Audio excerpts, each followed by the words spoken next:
Et yo tout le monde, c'est Yann Gaming. On se retrouve aujourd'hui pour une nouvelle série concernant les creepypasta. Vous connaissez sans doute.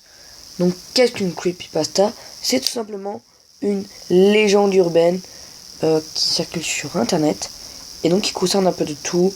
Donc ça peut être des histoires juste comme ça qui donnent un effet réel, des histoires dans les jeux vidéo, etc. On trouve un peu de tout et on trouve aussi bien évidemment du Pokémon, et c'est pour ça que je vais vous faire des creepypasta Pokémon, puisque c'est aussi l'un des thèmes de ma chaîne YouTube et qu'en ce moment je suis vraiment à fond dans les creepypasta. Je trouve ça vraiment cool.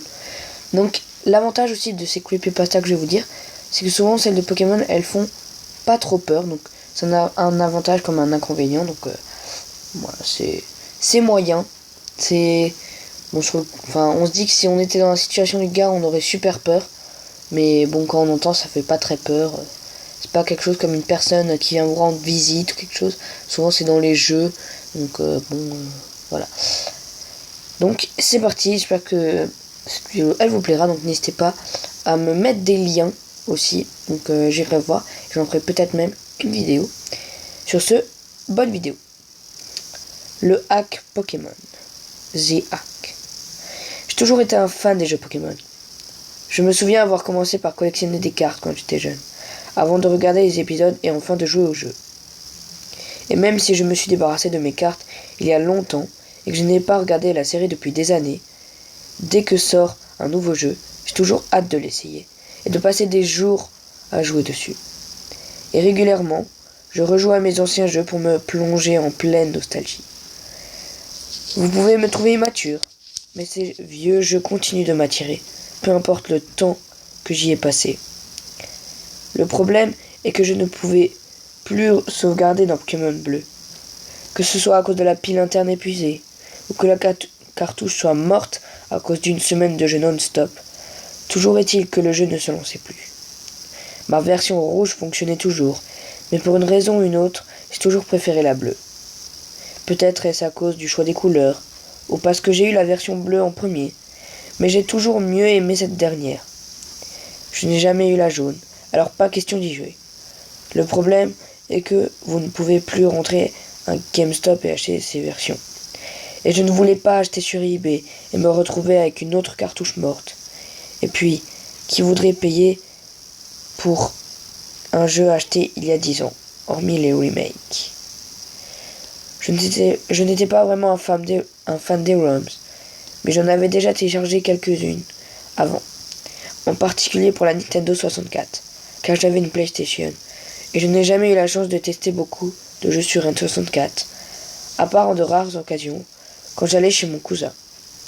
Ça faisait longtemps, alors j'ai demandé à quelques amis s'ils connaissaient des bons sites où je pourrais télécharger un émulateur et des jeux. Sans attendre, l'un d'eux m'a envoyé un site avec un émulateur Game Boy et des tas de ROMs, toutes de jeux Pokémon. J'ai installé l'émulateur et j'ai lancé la version bleue. Vous pensez peut-être qu'à partir de là, j'ai eu des Pokémon fantômes dans ma partie, ou que j'étais dans une tour avec tout un tas de choses bizarres, le genre de choses qu'on lit dans quasiment toutes les creepypastas.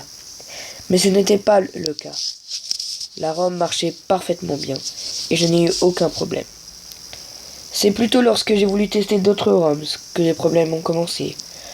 Je n'avais aucune raison de télécharger d'autres jeux normaux, puisque toutes mes autres cartouches fonctionnaient bien.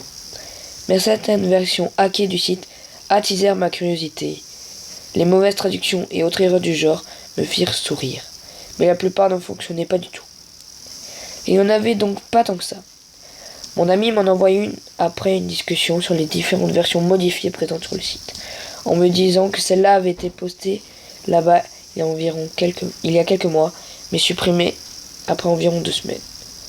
Je me demandais si c'était encore un jeu modifié de façon malsaine, pour simuler une cartouche hantée du genre Lost Silver, s'il s'agissait de la légende de l'Avant-Ville, ou toute autre modification tirée de creepypasta, ou si c'était simplement une version très violente ou explicite. Je chargeais le jeu et l'intro apparut. Rien ne sortait de l'ordinaire. Je demandai à mon ami quelle région était dans le jeu, et il me répondit que c'était un hack des versions or et argent, mais que tous les jeux Pokémon des 2 premières générations étaient présents. Ce qui était génial, qu'il n'y a jamais eu de jeu qui ne demande pas d'échange de hacks pour avoir tous les Pokémon. Avant de se déconnecter, mon ami me dit de ne pas trop me plonger dedans, car le jeu tournait au n'importe quoi au bout d'un moment. J'étais très enthousiaste. J'avais une version géniale qui avait toutes les régions et tous les Pokémon. Ajoutez à ça un côté glauque. Lorsque le jeu s'alluma, il y eut un sprite de raid et le Pokémon tournant comme sur l'écran titre du jeu original. Le logo était affiché comme d'habitude, mais il n'y avait pas le nom de la version en dessous. J'ai trouvé ça un peu étrange, mais je me suis dit que l'auteur n'avait pas pensé à un nom convenable et ne voulait pas utiliser un faux titre comme KO Black. Je commençais une nouvelle partie, et Shen dit son baratin habituel à propos des Pokémon. Je me retrouvais à Bourg-Palette et tout semblait normal au premier abord. J'appelais mon Carapuce, mon Pokémon favori pour débuter, qui botta le cul de mon rival comme d'habitude. Je reçus le paquet de Shen, lui donnai, et peu de temps après, j'avais mes Pokéballs et capturai un Roucoule et un Rattata. Les choses sont devenues désagréables quand je suis allé à la forêt de Jade. Je jouais tranquillement, essayant d'augmenter le niveau de mon Rattata, quand je fus empoisonné par un Spicot. Jurant silencieusement, j'avais oublié d'acheter des antidotes. Je gagnai le combat de justesse. Je commençais à rebrousser chemin vers le centre Pokémon lorsque Rattata tomba KO. Je décidai alors de continuer à faire gagner de l'expérience à Roucoule, mais quand je voulus vérifier son expérience restante jusqu'au prochain niveau, je remarquai quelque chose. La vie de Rattata était presque vide, bien qu'il était KO. Troublé, je continuai à combattre des Pokémon sauvages, jusqu'à que j'en attrape un. Le message qui s'afficha me fit réaliser que ce jeu n'était pas un hack normal. Rattata est mort. Je trouvais d'abord ça drôle, mais je savais que je suis salaud de dire ça. Mais je rigolais. Je sus alors que le créateur avait en tête. Il voulait faire un hack plus réaliste, où les Pokémon meurent s'ils restent faibles trop longtemps. Je réalisais bientôt que le poison était beaucoup plus présent que dans cette version. Mais c'était le dernier de vos soucis. La glace pouvait aussi tuer vos Pokémon, mais ça prenait plus de temps. Le feu endommageait leur stade de façon permanente. Le sommeil restait plutôt inoffensif. Mais la paralysie était le pire. Je haïssais la paralysie. Si vous étiez paralysé, vous aviez jusqu'à ce que la seconde barre se vide pour vous en occuper. Sinon, c'était permanent. Votre Pokémon était paralysé à vie. Au bout d'un moment, je commençais à réfléchir à ce qui se passait vraiment. Pour les Pokémon, il n'était plus question de jouer. Ils s'empoisonnaient et se tuaient les uns les autres. Ça rendit le jeu beaucoup plus difficile et il devenait urgent de faire quelque chose.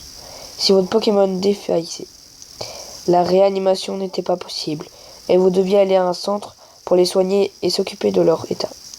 Dans le fond, c'était triste à dire, mais ça m'a paru logique. Après tout, la Team Rocket était des criminels. Pourquoi ne tuait-il pas les personnages après les avoir battus?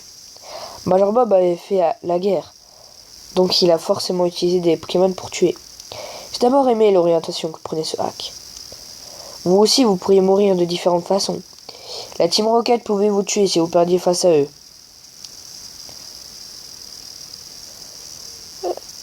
Et si vous étiez à court de Pokémon en pleine nature, vous deviez retourner à un centre au plus vite. Seulement certains Pokémon vous attaqueraient, comme Rattata ou Arbok. Certains se contenteraient de vous blesser, mais les autres pourraient vous tuer instantanément. Dans les zones de haut niveau, vous avez besoin d'être préparé. Autrement, vous mourriez. Vos Pokémon pouvaient aussi être tués par des attaques normales de la part d'espèces les plus dangereuses, mais seulement dans les zones comme la grotte argentée ou la route Victoire. Quand vous mouriez, vous voyez une courte cinématique regroupant les personnages de Bourg-Palette et champions d'arène que vous aviez battus, ainsi qu'un sprite ressemblant à un ministre, tout sur votre tombe derrière votre maison, suivi d'un fondu à la nuit. Une boîte de dialogue apparaissait, alors disons Sigitrade, dresseur Pokémon, et votre âge. Ai-je précisé que vous pouviez vieillir dans le jeu? L'horloge du jeu n'était pas comme celle des versions or ou argent. À peu près toutes les 10 minutes dans la vraie vie, un jour passé dans le jeu et les jours s'écoulaient même si vous ne jouez pas. Je trouvais que c'était une très bonne idée, et j'aimais le fait que le personnage passait plus de temps dans le jeu. Il n'y avait pas de cycle jour-nuit, malheureusement. Peut-être parce que les jours auraient été trop courts.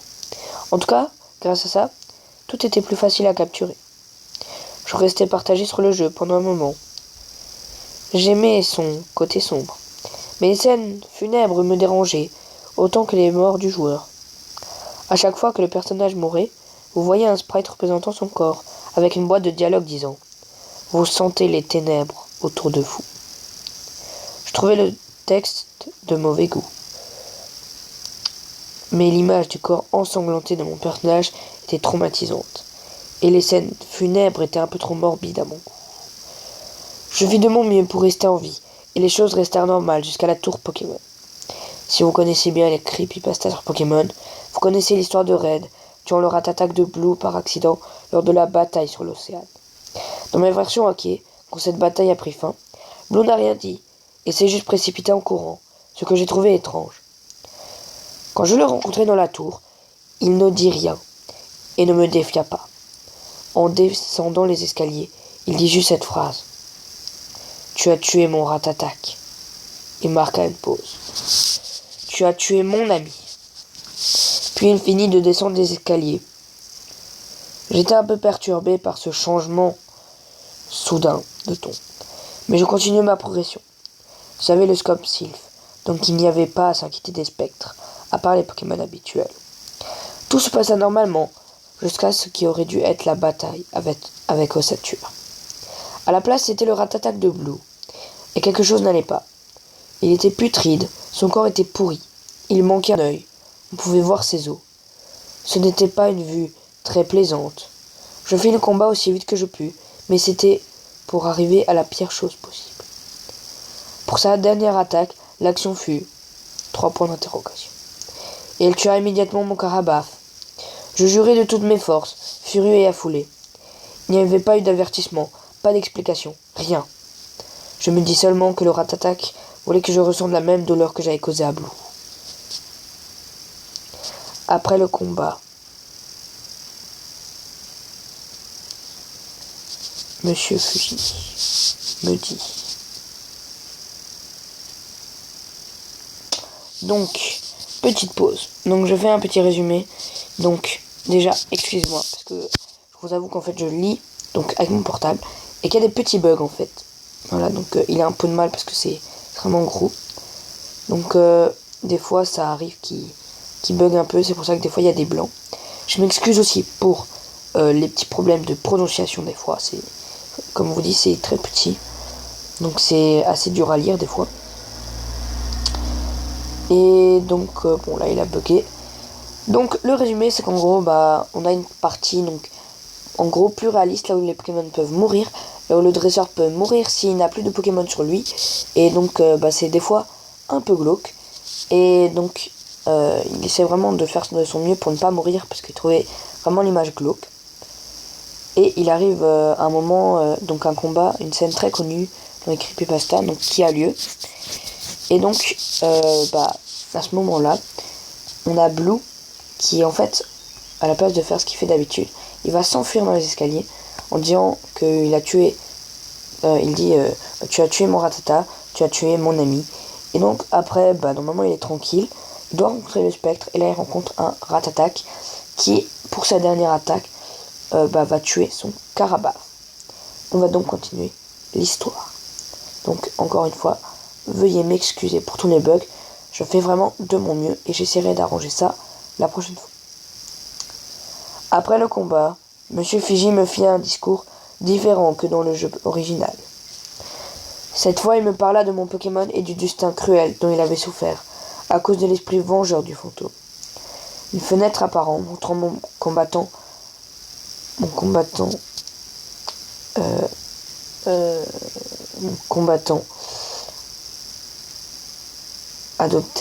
adoré, étripé et pourri. J'étais triste.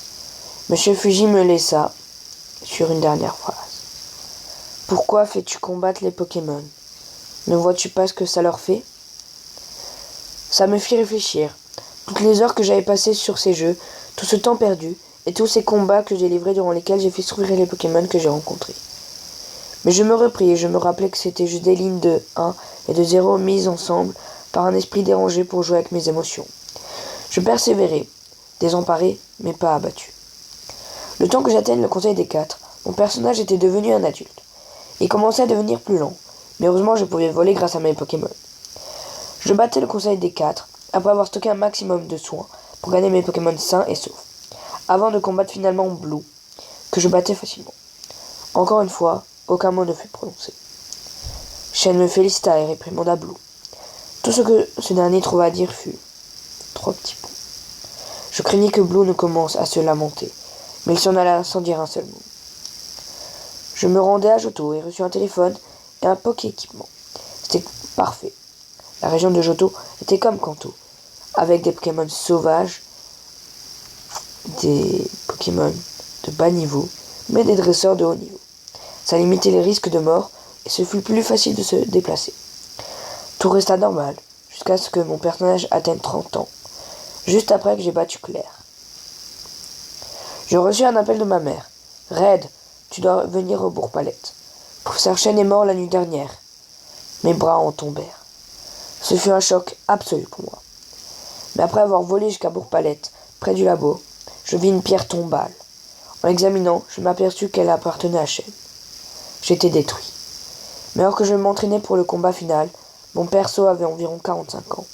Je reçus un autre appel, mais de Blue. Ma mère fut la victime, cette fois-ci. Je ne savais pas si j'étais perturbé ou terrorisé par ce qui se passait. En un niveau, ce hack était devenu incroyable, montrant la dévotion et le sacrifice que vous devez faire pour devenir un maître Pokémon, en négligeant les gens autour de vous. Tout ça me fit penser à Red. Il a voué sa vie entière à devenir un maître Pokémon, non?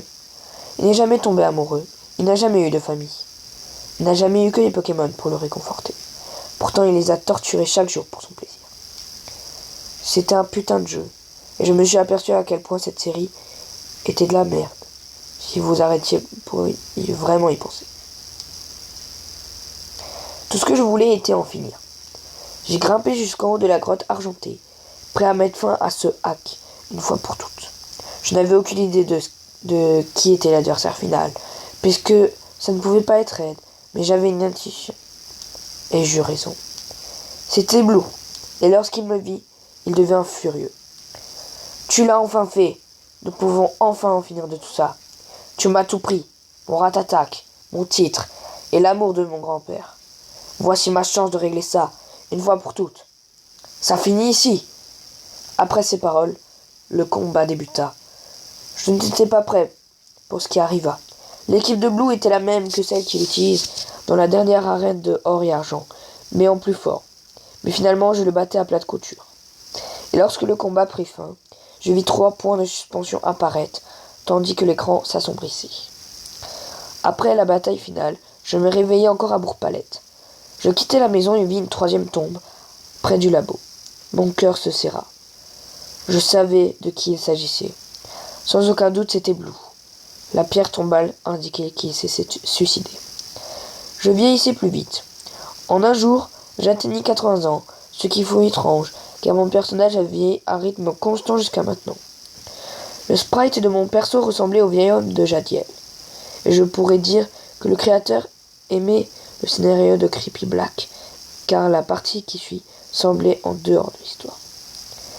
De temps à autre, mon personnage suffisait en une boîte de dialogue s'affichait, disons, « Vous sentez un vent froid autour de vous », accompagné d'un faible cri.